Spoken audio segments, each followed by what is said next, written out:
we understand the high voltage system in electric cars and hybrids. Let's start from the simple parts. Here we have the MCU, which controls the electric motor. This part is basically replacing the traditional cars where the engine and the transmission and the fuel tank are going, together with the high voltage battery. So those three are basically replacing the classic engine, transmission, and fuel tank in a traditional car. And they are all managed by a system called the central high voltage system controller. Depending on the brand, this may have different name, but basically what he's doing is dividing the electricity coming from the high voltage battery to different systems. So in order to repair a hybrid car or an electric car, doesn't matter. We all need to understand each of these modules, what is their usefulness, what do they do, and then we also know how to test them and how to repair them. So let's first talk from the high voltage battery. The high voltage battery is basically our fuel tank. So as long as it has charge, it can make our car drive. And it's the one which powers the entire system, including the low voltage system part of the car. How does it charge the other systems? Through this central system controller. The central system controller will actually communicate first with the MCU to control the motor. When you're making regenerative braking, the motor will actually don't take the energy from the battery, but will actually give energy to the battery. So that's why it has two directions. It can give and it can also take electricity. Then when we need to charge the battery, charging comes from the charging module called OBC. The OBC is directly connected to this low charging port because when we charge the battery, we are using alternate current.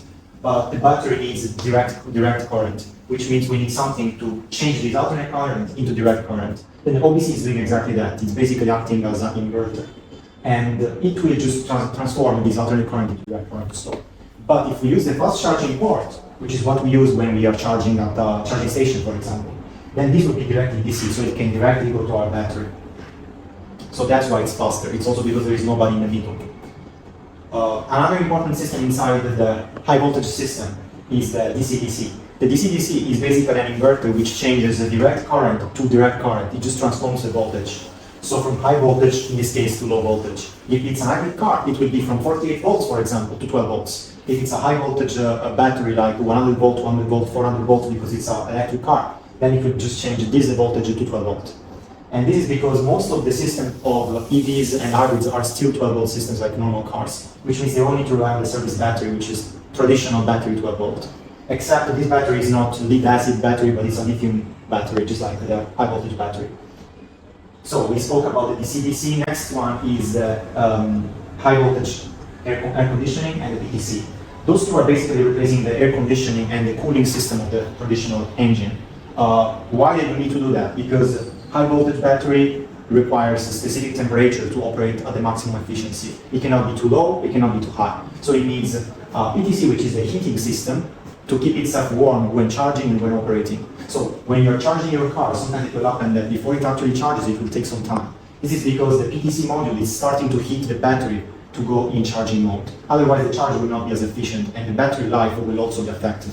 So the PTC is a very important module for the health of the battery. And then the high voltage air conditioning, including the compressor, which is something that gets broken often, is basically acting as an electric air conditioner just like the one we have at home, which compared with the traditional car is a completely different system. So while this takes care of keeping the battery cool, this is making sure that the battery is also warm enough. The best is always in the middle. At the same time, they also take care of the air conditioning for the people inside the car. So they do both those jobs. So these are a few of the modules that are included in an electric car or hybrid car. First of all, the service battery. Service battery is also present in any normal car. But in this case, this battery is very important to remember because it is directly charged from the high voltage battery over here.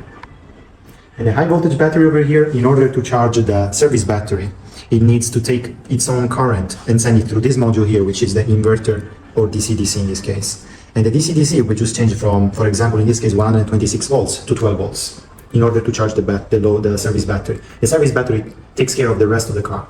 So for the other system, which are directly powered by the high voltage battery, there will be, for example, the charging module. The charging module is actually what decides how the battery should be charged. So it actually comes even before the battery when charging.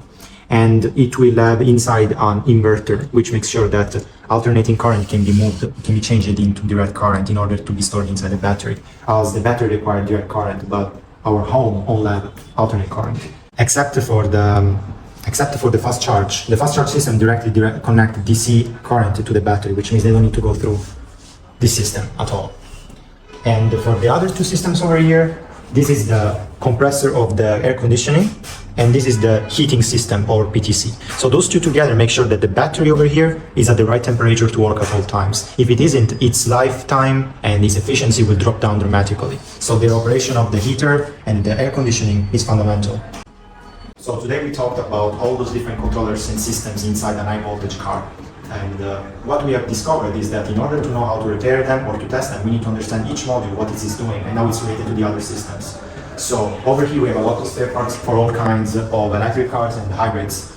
And what we hope is that we can slowly teach you how to test and repair each of them, so that you don't need to exchange parts all the time, but you can actually know what can be solved by repairing and what needs to be replaced and how.